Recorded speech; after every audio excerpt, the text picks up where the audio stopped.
नमस्कार, आप देख रहे हैं गुड न्यूज टुडे। शाम के 4 बज चुके हैं और ये वक्त होता है हमारे खास कार्यक्रम ये हुई ना बात का। मैं हूं आपके साथ अनंत भट्ट।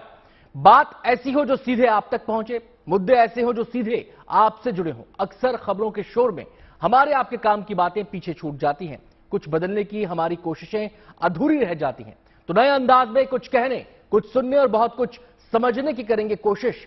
इस शो में बात ऐसी होगी, आप भी कहेंगे ये हुई ना बात।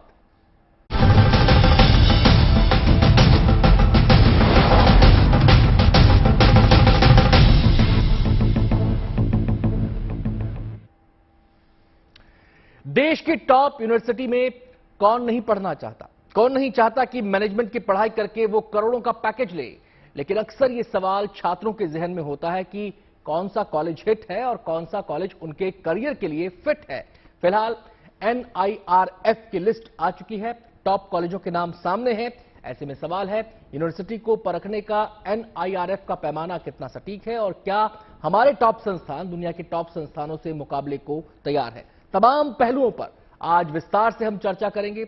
बहुआयामी ये विषय है और तमाम मेहमान हमारे साथ इस विषय पर चर्चा करने के लिए जुड़ चुके हैं, मौजूद हैं। लेकिन मेहमानों के साथ चर्चा की शुरुआत करें उससे पहले ये रिपोर्ट देखिए।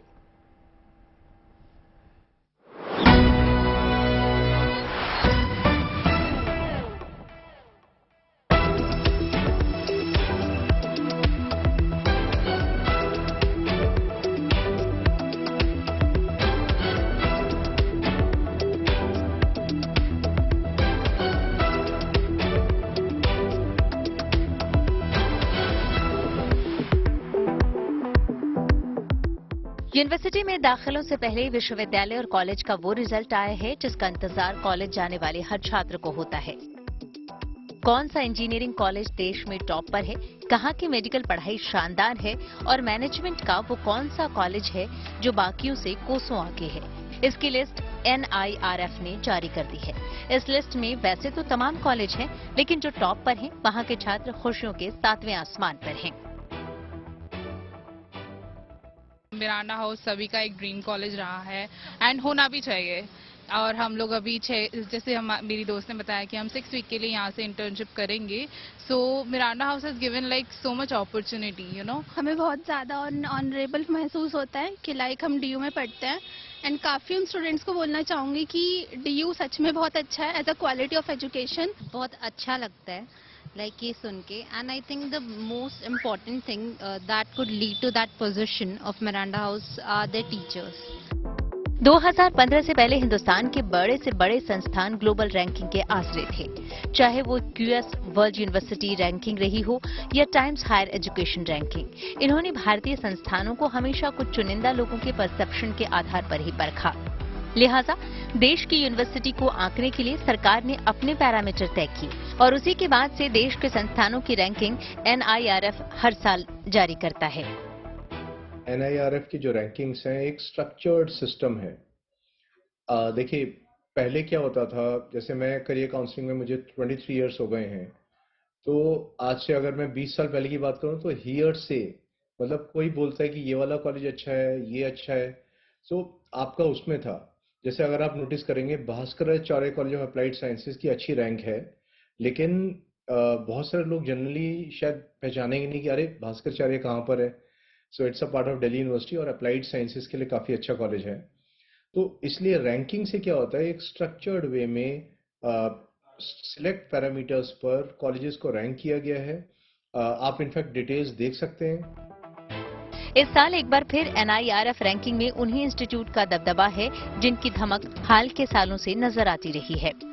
देश के टॉप 10 संस्थानों में 7 IIT हैं, 6ठे नंबर पर दिल्ली का एम्स है और 10वीं पायदान पर देश की जानी मानी यूनिवर्सिटी JNU है। देश के जिन टॉप 10 संस्थानों को सूची में जगह मिली है, उन्होंने कड़े से कड़े पैमानों पर खुद को साबित किया है। देखिए, जब रैंकिंग की बात होती है तो मेरे हिसाब से तो NIRF को भी अपनी रैंकिंग्स में कुछ और चीजें इंक्लूड करनी पड़ेंगी। तो क्योंकि ना अभी भी जैसे अगर आप डिटेल में खोल के देखेंगे पैरामीटर्स, तो ठीक है, काफी पैरामीटर्स हैं, लेकिन काफी पैरामीटर्स काफी कन्वेंशनल हैं। ये वाला पॉइंट इंक्लूडेड है, लेकिन इस पे भी फोकस जरूरी है कि स्पेशल बच्चों के लिए क्या किया जा रहा है। तो NRIF रैंकिंग्स में जब ये चीजें इंक्लूड होंगी तब और काफी नया कुछ निकल के आएगा। जाहिर है यूनिवर्सिटी को परखने का हमारा पैमाना QS वर्ल्ड यूनिवर्सिटी रैंकिंग और टाइम्स हायर एजुकेशन की रैंकिंग से काफी व्यापक है। लेकिन सवाल है कि क्या है NIRF? इस रैंकिंग के चलते हमारे कॉलेज और यूनिवर्सिटी की गुणवत्ता में सुधार हुआ है और क्या हमारे देश की यूनिवर्सिटी दुनिया की टॉप यूनिवर्सिटी से मुकाबला करने लायक हो गई है? दुनिया के टॉप 10 में आने के लिए मेरे को तो लगता है अभी काफी दौड़ना पड़ेगा, काफी कुछ चाहिए जो हमें चेंज करना पड़ेगा। सो आज भी हमारी यूनिवर्सिटीज का infrastructure, second the faculty they are able to attract, particularly government institutions. तो मैं IIT IIM फिर भी अट्रैक्ट कर पाते हैं अच्छी फैकल्टी, बट अगर मैं बहुत सारे और यूनिवर्सिटीज की बात करूं तो बहुत बड़ा चैलेंज है। कॉम्पनसेशन लेवल्स उनके कैसे हैं? अगर मैं आपको दुनिया की टॉप यूनिवर्सिटीज में लेके चलूं तो आप देखोगे मतलब money is not a problem. उनकी फंडिंग, अगर हम Harvard, MIT, Cornell, New York university, Oxford, Cambridge, तो उनकी फंडिंग के लेवल्स आप देखेंगे तो बहुत ही अमेजिंग है। NIRF की लिस्ट में शामिल टॉप 10 संस्थानों की बात करें तो कुछ कॉलेज को छोड़कर छोटे शहरों के कॉलेज का प्रदर्शन फीका ही है। NIRF अपनी सूची के लिए कॉलेज को कई पैरामीटर पर परखता है, लेकिन ये परख क्या हमें विश्व स्तरीय गुणवत्ता वाले संस्थान दे सकती है? इस पर सबके अलग अलग विचार हैं। लेकिन ये भी कड़वा सच है कि भले ही आज हमारे पास इंजीनियरिंग और मैनेजमेंट के शानदार संस्थान हैं, लेकिन वो अभी उस तरह की पहचान हासिल नहीं कर सके हैं जो पहचान कैम्ब्रिज या फिर ऑक्सफोर्ड जैसी यूनिवर्सिटी ने बना ली है। नीतू झा और मनीष चौरसिया के साथ bureau report, good news today. तो विषय व्यापक है और इसके कई सिरे हैं। एक तरफ रैंकिंग है, रैंकिंग हमारे जो देश के इंस्टीट्यूशंस हैं उसके बीच की रैंकिंग की हम बात करें, हम ग्लोबल रैंकिंग की बात करें, वहां पर हम कहां स्टैंड कर रहे हैं, हम बात करें इन इंस्टीट्यूशंस तक पहुंच की बात करें, कौन कौन पहुंच सकता है, कैसे पहुंच सकता है, हम बात करें एजुकेशन एट लार्ज की, एक बड़ा युवा वर्ग है हमारे देश के अंदर, उसकी पहुंच हायर एजुकेशन तक कैसे हो, इसके अलावा इन इंस्टीट्यूशंस में पढ़ाने वाले शिक्षकों की क्या स्थिति है और वो क्या पर्याप्त मात्रा में मौजूद है। तो तमाम पहलू हैं, उन तमाम पहलुओं को कवर करने के लिए, बातचीत करने के लिए हमारे साथ खास मेहमानों का पैनल जुड़ चुका है। सबसे पहले मेहमानों से आपका परिचय करा दें। हमारे साथ मौजूद है रुचिका राय मैदान जी, जो कि एजुकेशनिस्ट हैं। बहुत बहुत स्वागत है रुचिका जी आपका। इसके अलावा डॉक्टर हरिशंकर श्याम हमारे साथ मौजूद हैं, जो कि प्रोफेसर हैं शारदा यूनिवर्सिटी में। हमारे साथ मौजूद हैं प्रोफेसर नचिकेता तिवारी, जो कि प्रोफेसर हैं IIT कानपुर में। इसके अलावा आकृति भाटिया, सोशियोलॉजिस्ट और फॉर्मर फैकल्टी मिरांडा हाउस। बहुत बहुत स्वागत है आप सभी मेहमानों का। मैं सीधे सबसे पहले रुख करना चाहूंगा हमारे मेहमान का जो हमारे साथ मौजूद है, रुचिका मैदान जी। रुचिका जी, ये रैंकिंग क्या बताती है, क्या संकेत देती है, क्या इशारा करती है? सबसे पहले बात रैंकिंग से ही शुरू हो जाए। ये रैंकिंग बहुत ही एक अच्छा संदेश दे रही है हमारे लिए, क्योंकि जब से मिनिस्ट्री ऑफ एजुकेशन ने रैंकिंग का प्रोसेस स्टार्ट करा है, तो जितनी भी हमारी यूनिवर्सिटीज हैं वो गियर अप हो गई है। उनके जितने भी पैरामीटर्स हैं उस पे बहुत अच्छे से उत्तम तरीके से उतरने के लिए उन्होंने ना ही तो अपनी फैकल्टी में इम्प्रूवमेंट्स जो है वो बढ़ा लिए हैं, उन्होंने टेक्नोलॉजी को यूज करते हुए अपनी चीजों को इक्विप कर रहे हैं। वो बहुत ज्यादा अपने जितने भी बच्चों को जनरसली स्कॉलरशिप दे के जो डिजर्विंग स्टूडेंट्स हैं उनको रिटेन करना चाह रहे हैं। वो अपने जितने फैकल्टी मेंबर्स हैं उस पर बहुत ज्यादा ध्यान दे रहे हैं। जितना हमारा जो कैंपस की इम्प्रूवमेंट है, अट्रैक्टिव उसको बनाना चाह रहे हैं।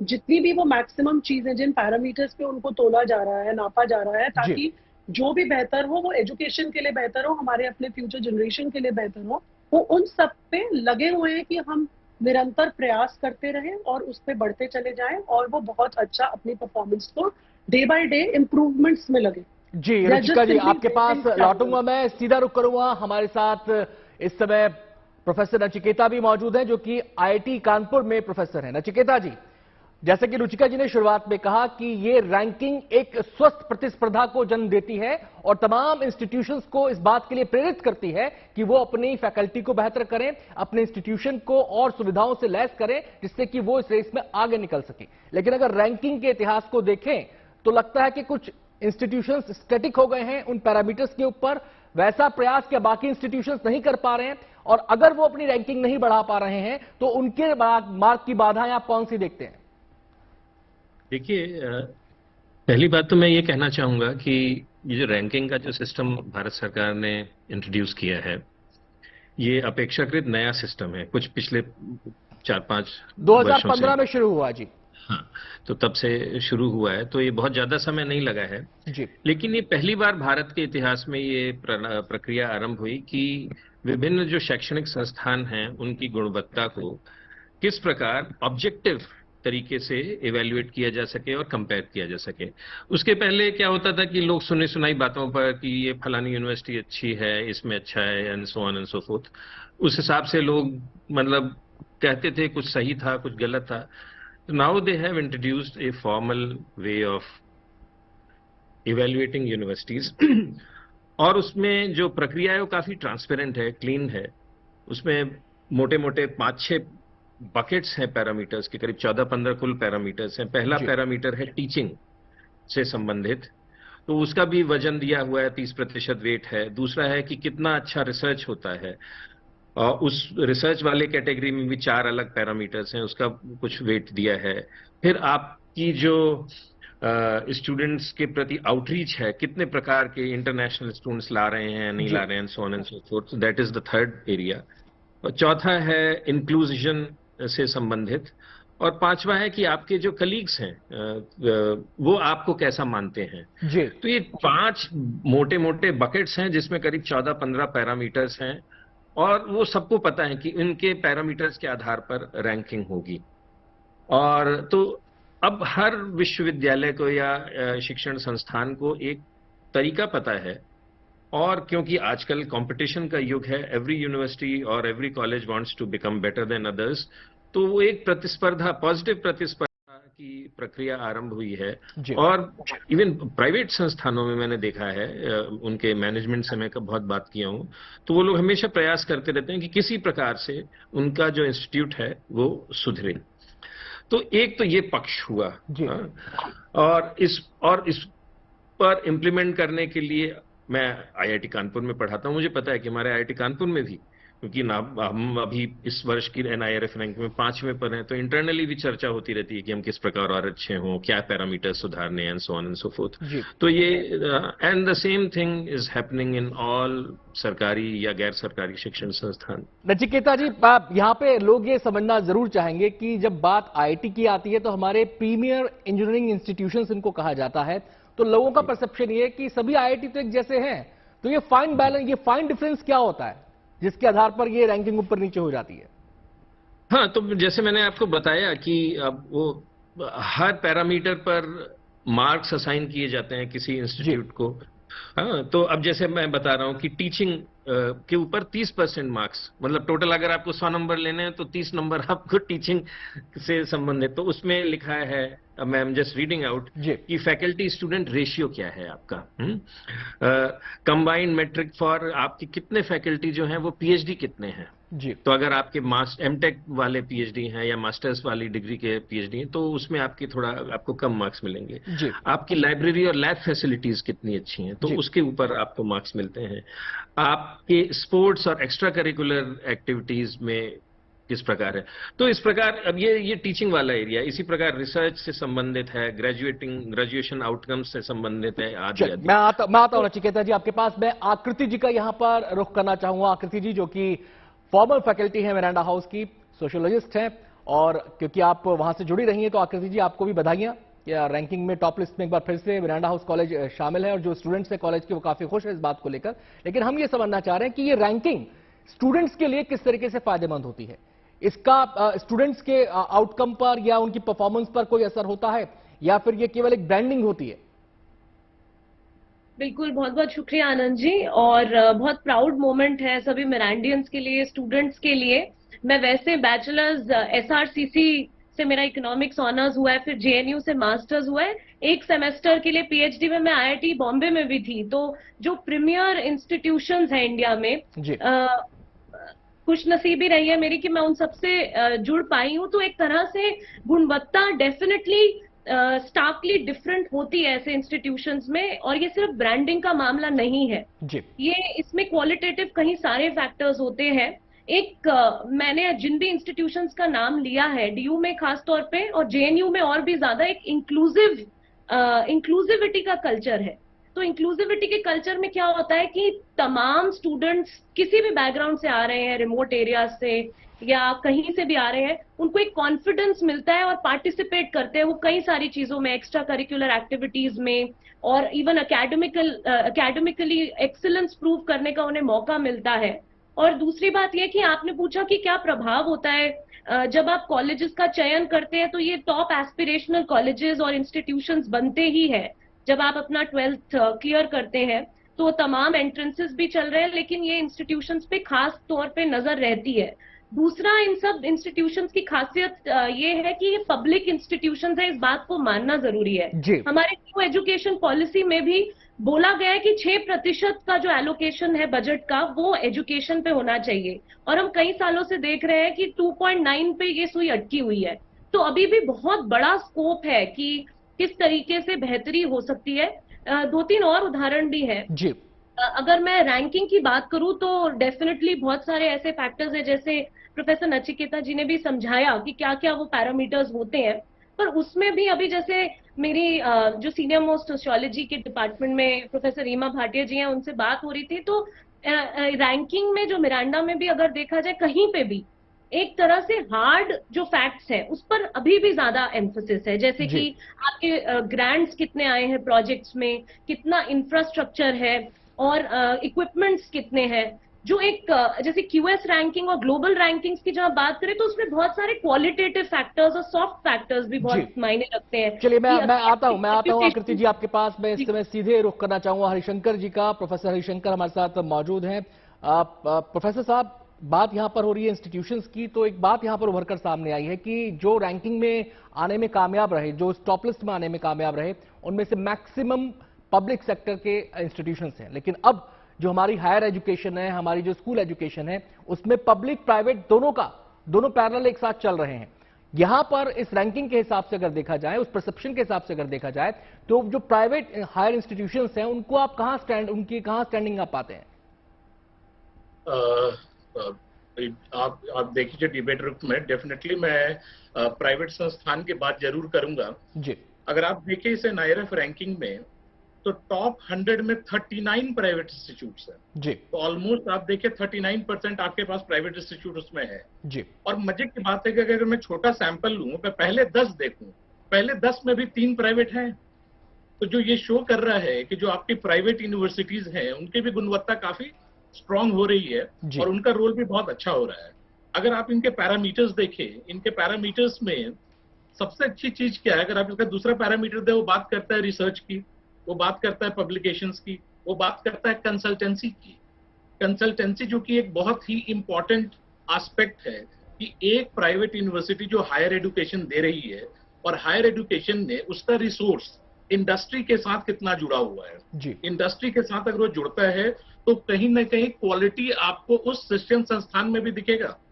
आप ये देखिए, अभी सबसे इंपॉर्टेंट चीज क्या है, अभी सबसे इंपॉर्टेंट एस्पेक्ट ये है कि हम बाहर से कैसे बच्चों को लाए, विदेशों से बच्चों को कैसे लाए। इंडिया बहुत तेजी से एक फॉरेन बच्चों के लिए एक हब बन रहा है, एक एजुकेशनल हब बन रहा है। अगर हम प्राइवेट इंस्टीट्यूशन, गवर्नमेंट सब मिल के कोशिश करें, तो जो आज बच्चों का रुख यूएस की तरफ है, कनाडा की तरफ है, ऑस्ट्रेलिया की तरफ है, यूरोपियन कंट्रीज की तरफ है, आप देखेंगे कि मेजॉरिटी बच्चों का ट्रेंड हमारी तरफ होगा, क्योंकि एनआईआरएफ ने कम से कम शिक्षा में क्वालिटी को इनवाइट कर दिया और आप देखिए धीरे धीरे क्वालिटी आ रही है। और जिस हिसाब से संस्थान अपने भागीदार ले रहे हैं प्राइवेट में, आपको दिन दूर नहीं है जो मैं उम्मीद करता हूं कि अगले 4 से 5 सालों में आप देखेंगे प्राइवेट संस्थान भी 50-50 चलेंगे। अगर सरकारी 50 होंगे तो प्राइवेट भी 50 होगा। तो उनको योगदान को आप देखें, वो बहुत तेजी से कोशिश कर रहे हैं कि 5 पैरामीटर पे जो एनआईआरएफ के दिए हुए हैं उसमें बहुत अच्छी मेहनत कर रहे हैं। और आप उम्मीद कर सकते हैं कि अगले 2 से 3 सालों में प्राइवेट की भी भागीदारी पब्लिक के बराबर होगी। और एट लास्ट देखेंगे तो फायदा हमारे शिक्षा क्षेत्र को होगा, हमारे स्टूडेंट्स को होगा, अगर ये संस्थान इसी तरीके से अपने गुणवत्ता को सुधार लाते हैं। तो हम सीधे रुख करेंगे रुचिका जी का। रुचिका जी, ये तो बात हुई हमारी देसी रैंकिंग की, हमारी देश की रैंकिंग की, लेकिन सवाल जहन में ये भी आता है कि 2015 से पहले हम भी वर्ल्ड रैंकिंग में पार्टिसिपेट करते थे, उसके हिसाब से हमारी रैंकिंग भी आती थी, लेकिन टॉप 100 इंस्टीट्यूशन में अगर देखा जाए तो शायद इक्के दुक्के ही संस्थान ऐसे हैं जो उसमें जगह बना पाते हैं। तो कौन से वो पैरामीटर्स हैं? क्या वो पैरामीटर्स हमसे अलग होते हैं, जो हमारी रैंकिंग है उससे अलग पैरामीटर है, या शेयर एक परसेप्शन की बात है, एक बायस की बात है जो कारण बनती है हमारे उस पोजीशन पे ना पहुंचने का?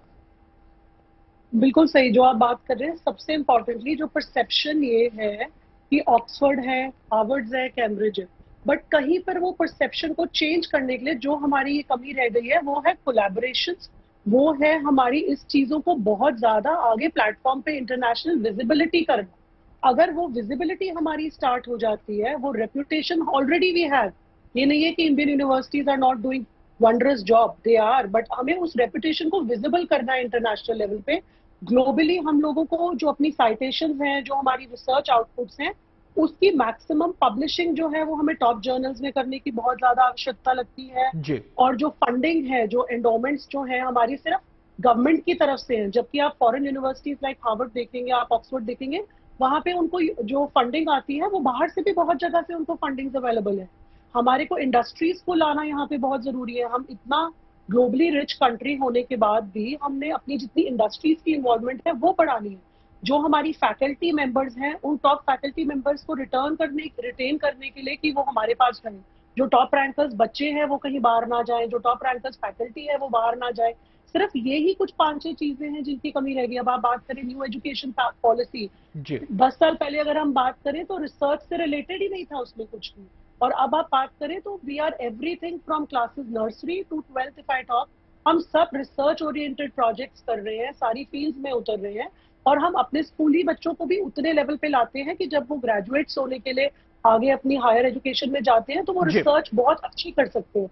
तो रिसर्च भी जो करनी है वो आउटडेटेड नहीं होनी चाहिए, वो बहुत ऑब्सोलीट नहीं हो, वो हेविली हमें इन्वेस्टमेंट्स जो लानी है रिसर्च में, अपनी फैकल्टी को रिटर्न करने के लिए, स्कॉलरशिप दे सके हम बच्चों को, वेल इक्विप्ड हम कैंपसेस बना सके। बहुत ज्यादा कुछ नहीं रह गया, बस ये कुछ 5-6 पैरामीटर्स हैं जो हमारे को बस इन लोगों से अलग कर रहे हैं। आज चर्चा का जो मुद्दा है वो है शिक्षा से जुड़ा हुआ। हायर इंस्टीट्यूशंस की रैंकिंग जारी हो गई है। सवाल ये है, क्या ये रैंकिंग इशारा करती है इस देश के शिक्षा के क्षेत्र में सुनहरे भविष्य क्या इस रैंकिंग के रास्ते पर चलते हुए हम उस भविष्य को हासिल कर सकते हैं, उस उपलब्धि को हासिल कर सकते हैं? क्या हम इस रैंकिंग के जरिए एक ऐसा माहौल तैयार कर सकते हैं कि सभी के लिए समान रूप से शिक्षा अवेलेबल हो, प्रीमियर इंस्टीट्यूशंस में सभी बच्चों को मौका मिल सके और हमारे सभी इंस्टीट्यूशन प्रीमियर इंस्टीट्यूशन बन सके? तमाम पहलू हैं। आकृति जी का यहां पर रुख करेंगे। आकृति जी, जो भूमिका में मैंने बात कही है, कुछ चुनिंदा इंस्टीट्यूशंस की रैंकिंग हमने कर ली, 150 इंस्टीट्यूशन को हमने टॉप लिस्ट में शामिल कर लिया, लेकिन इस देश के अंदर ऐसे भी इंस्टीट्यूशंस हैं जिनके सेशन 1-2 साल पीछे चल रहे हैं, टाइम पे रिजल्ट नहीं आ रहा। इस देश में ऐसे ऐसे इंस्टीट्यूशंस हैं जहां पर फैकल्टी मेंबर्स ही नहीं है, गेस्ट फैकल्टी के सहारे काम चल रहा है। आप डीयू में पढ़ी हैं, हम डीयू में पढ़े हैं, हम भी जानते हैं कि रेगुलर प्रोफेसर्स नहीं है, गेस्ट फैकल्टी से काम चला रहे हैं। आज भी बहुत सारी पोस्ट खाली पड़ी हैं, अक्सर इससे जुड़ी खबरें आती रहती हैं। तो ये जो इंस्टीट्यूशंस की जो रिक्वायरमेंट है, अगर यही बेसिक रिक्वायरमेंट फुलफिल नहीं हो पा रही हैं तो एक सुनहरे भविष्य का सपना हम कैसे देखें? बिल्कुल, आपने बहुत सही बोला आनंद जी। अभी मैं रुचिका जी से थोड़ा डिसएग्री करती हूँ। मुझे लगता है अभी लड़ाई बहुत लंबी है। जब हम बात करते हैं world class educational institutions build करने की, तो ये तमाम चैलेंजेस है। 70% आबादी आज भी हमारी इकोनॉमिकली कमजोर है, तो वो अगर हम सोच रहे हैं कि बहुत प्राइवेट इंस्टीट्यूशंस कितनी स्कॉलरशिप दे देंगे, तो ये बहुत बड़ी चुनौती है जो हमें समझने की जरूरत है। मुझे आए दिन ईमेल आता है पब्लिकेशन हाउसेस का कि आप 1,500 रुपए दीजिए और आज शाम तक मुझे अपना पेपर पब्लिश्ड मिलेगा यूजीसी एफिलिएटेड जर्नल्स के लिए। तो जो स्तर चल रहा है अभी वो बहुत ही वीक है। और जैसा आपने बोला कि जो बर्डन है टीचर पे, एडमिन का काम कर रहे हैं और उसमें जो वर्कलोड है वो सही से डिस्ट्रीब्यूटेड नहीं है। जैसा आपने बोला कि कॉन्ट्रैक्चुअल, एडहॉक और गेस्ट के मोड में ही अभी ज्यादातर चल रहा है। अभी कुछ ओपनिंग्स निकली हुई हैं पर वो काफी स्लो चल रहा है और उसमें भी पता चल रहा है कि जितना मेरिट का बात होती है उस तरीके से रिक्रूटमेंट्स कहीं ना कहीं हो भी नहीं रहे हैं। तो कई सारे इस तरीके के सवाल चल रहे हैं। हम बात करते हैं इंस्टीट्यूशंस ऑफ एमिनेंस की, जो कि जियो यूनिवर्सिटी को मिल भी चुका है और वो पता नहीं अभी शायद व्हाट्सएप यूनिवर्सिटी ने एक्वायर भी कर लिया है, कहीं ना कहीं ऐसा लग रहा है। तो अभी बहुत जो एक्चुअल ग्राउंड रियलिटी हम जब कंपेयर करते हैं विश्व स्तर की रिसर्च से, तो बहुत सारा अभी काम होना बाकी है। NIRF is a good start, क्योंकि वहां पे एक लेवल, एक तरह से ऑब्जेक्टिवली कंपेटिटिवनेस क्रिएट की गई है और पैरामीटर्स ऐसे किए गए हैं। पर स्टूडेंट्स को जो इन्वायरमेंट चाहिए, इंक्लूसिव, फी हाइक की हम बात सुनते हैं, स्कॉलरशिप में कट सुनते हैं।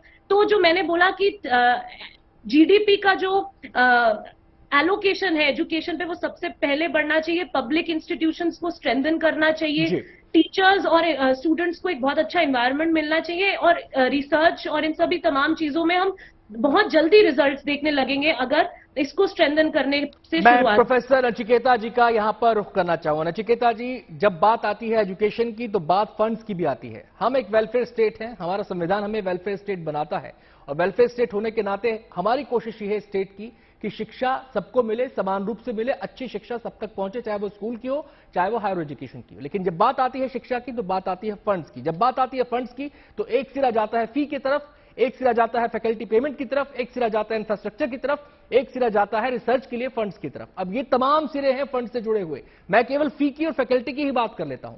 वो फाइन बैलेंस कैसे मेंटेन किया जाए कि बर्डन भी ना पड़े, क्योंकि आज हम देखते हैं एजुकेशन में बच्चा जाता है और एजुकेशन लेने से पहले ही 30-35 लाख का कर्जदार हो जाता है। उसके लिए कर्ज, आप एजुकेशन के लिए लोन उठा रहे हैं अगर आप, ये स्थिति है। और दूसरी तरफ हमारी फैकल्टीज हैं, वो ये शिकायत करती हैं कि हमें प्रॉपर पेमेंट नहीं मिल पा रहा है, जितना हमें मिलना चाहिए उतना पेमेंट हमें नहीं मिल पा रहा है। तो ऐसा फाइन बैलेंस कैसे मेंटेन होगा? तो ये बेसिकली जो आपका प्रश्न है, इसके पीछे जो ओरिजिनल इंटेंट है, जो पहले आपने खुद ही कहा कि सबके लिए अच्छी शिक्षा किस प्रकार उपलब्ध हो, आई मीन ये मौलिक प्रश्न है जी। एक पर्सपेक्टिव देना चाहूंगा कि इंजीनियरिंग में अगर आप सारे शिक्षण, सरकारी शिक्षण संस्थान देख लें तो वो करीब 6 से 7% से ज्यादा लोगों को इंजीनियरिंग की शिक्षा नहीं देते। 95, अबाउट 92 to 95% जो स्टूडेंट्स हैं वो प्राइवेट सेक्टर में इंजीनियरिंग की शिक्षा प्राप्त करते हैं। यही स्थिति मैनेजमेंट की है, यही स्थिति काफी हद तक मेडिसिन की है। ह्यूमैनिटीज में थोड़ा सा सरकारी शिक्षण संस्थानों का बड़ा रोल है। तो NIRF की जो रैंकिंग्स हैं ये इस समस्या को एक सीमा से आगे तक सुलझा नहीं सकती हैं, क्योंकि ये बहुत ही फंडामेंटल समस्या है। और ये रैंकिंग से नहीं, ये कुछ पॉलिसी डिजाइन से, ध्यानपूर्वक पॉलिसी डिजाइन किस प्रकार की जाए जो पैसे से संबद्ध है उस पर निर्भर करती है। इसमें 4 मोटी मोटी चीजें कहना चाहूंगा। पहली बात तो ये है कि अधिकांश प्राइवेट सेक्टर में, और ये मैं किसी दुर्भावना से ऐसा नहीं बोल रहा हूं, बहुत सारे प्राइवेट नहीं, सरकारी शिक्षण संस्थानों में भी टीचर्स जो सब्जेक्ट पढ़ाते हैं उनको विषय ज्ञान ठीक से नहीं रहता है। एक नीतिगत सोच ये होनी चाहिए कि किस प्रकार टीचर्स का इवैल्यूएशन कंटिन्यूअसली हर 2-3 साल पर होते रहना चाहिए कि भैया अगर आप ये सब्जेक्ट, ये विषय आप अपनी कक्षा में पढ़ा रहे हैं तो क्या आपके पास इसका पर्याप्त ज्ञान है या नहीं है, और उसके रिजल्ट्स एनोनिमस। हाँ, हेलो जी, आप अपनी बात कहिए, सुन रहे हैं हम आपको। जी, और उसके रिजल्ट्स किसी प्रकार से एनोनिमाइज करके कि हर यूनिवर्सिटी की या हर कॉलेज की एक रैंकिंग होनी चाहिए कि भाई इनके इस यूनिवर्सिटी या इस कॉलेज के टीचर्स इतना ज्यादा नॉलेजेबल हैं। दिस विल इंसेंटिवाइज कि जो शिक्षक हैं हमारे वो अपना सब्जेक्ट सीखें। ये बहुत महत्वपूर्ण है, क्योंकि अगर आपको विषय नहीं पता है तो आप क्या पढ़ाएंगे। और ऊपर से वो कॉन्ट्रैक्ट टीचर्स, लेकिन परमानेंट टीचर्स को भी बहुत ज्यादा एक सीमा से बहुत सारे कॉलेजेस में नहीं पता होता है। दूसरी बात है ये पैसे की, जो आकृति जी भी कह रही थी कि हमारा टारगेट 6% है, हम 2.9 के आसपास देते हैं। तो पैसे को थोड़ा सा एलोकेशन भारत सरकार को और प्रदेश की सरकारों को ज्यादा करना चाहिए। लेकिन सिर्फ पैसा फेंक देने से ये समस्या नहीं सुलझेगी, उस पैसे को ठीक तरीके से करना होगा, एक दिशा के साथ, एक उद्देश्य के साथ उसको लगाना होगा, एग्जीक्यूट करना होगा। उस पर एक बिंदु और बोलूंगा फिर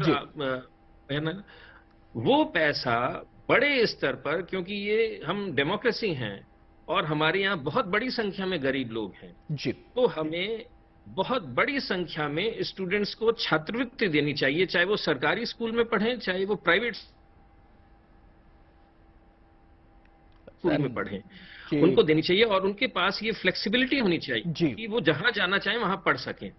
तो छात्र बुद्धिमान होता है, उसको नॉलेज होती है कि किस इंस्टीट्यूट का किसका प्लेसमेंट डेटा कैसा है, और वो अगर सही दिशा में वो पैसा जाएगा तो कॉलेजेस भी प्रेरित होंगे सही तरीके से अपने टीचिंग स्टैंडर्ड्स को बढ़ाने।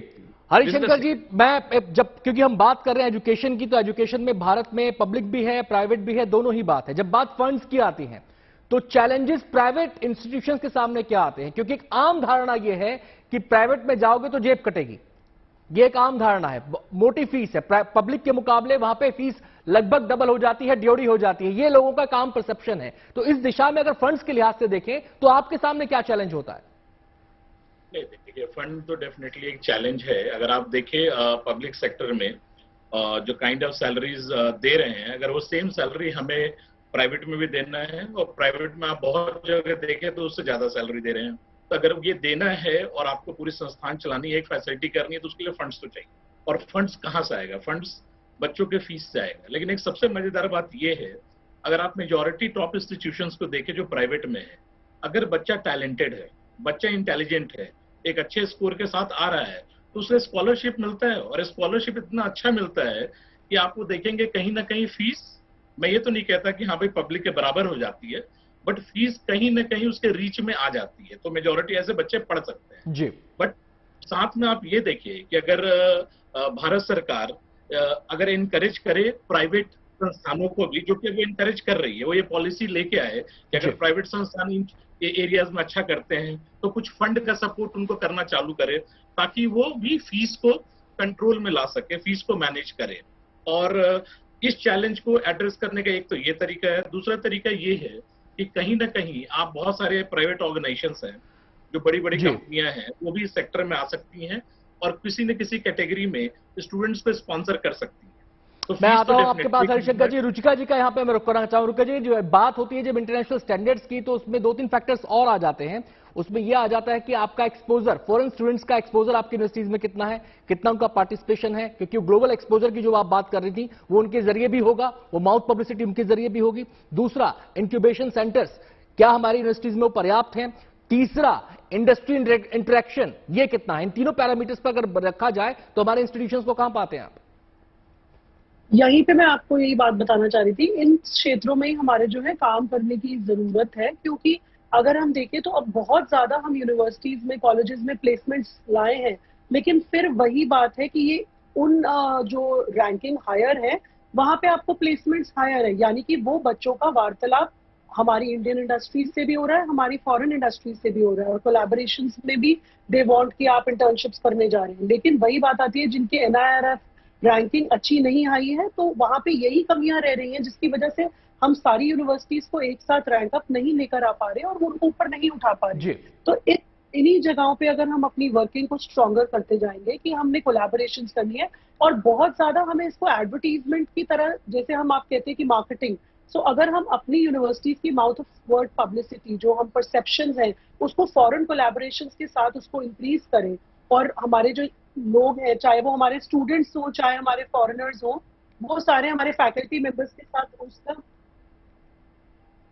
पूरा, जब उसकी कोलैबोरेशंस उनके साथ रहेंगी हमारी, तो इन चीजों से हमारी बढ़ोतरी अपनी अंडरस्टूड रहेगी। बिल्कुल जी। आकृति, आपका सजेशन, जो ब्रेन ड्रेन की बात आती है, जब बात आती है एजुकेशन की, तो उसमें एक पहलू इसका ब्रेन ड्रेन का भी होता है, चाहे वो स्टूडेंट के तौर पर, हमारे स्टूडेंट्स प्रोफेशनल्स के तौर पर बाहर चले जाएं, या हमारी फैकल्टीज को बाहर हायर कर लिया जाता है। तो ये जो फैक्टर है, ये कितना बड़ा चैलेंज है? इसको रोकने के लिए क्या किस दिशा में कैसे काम होना चाहिए? देखिए, हमारी जो बेरोजगारी का स्तर चल रहा है अभी देश में, और खास तौर पे अगर हम गुणवत्ता वाली जॉब्स की बात करें तो वो और भी बहुत कमी देखने को मिल रही है।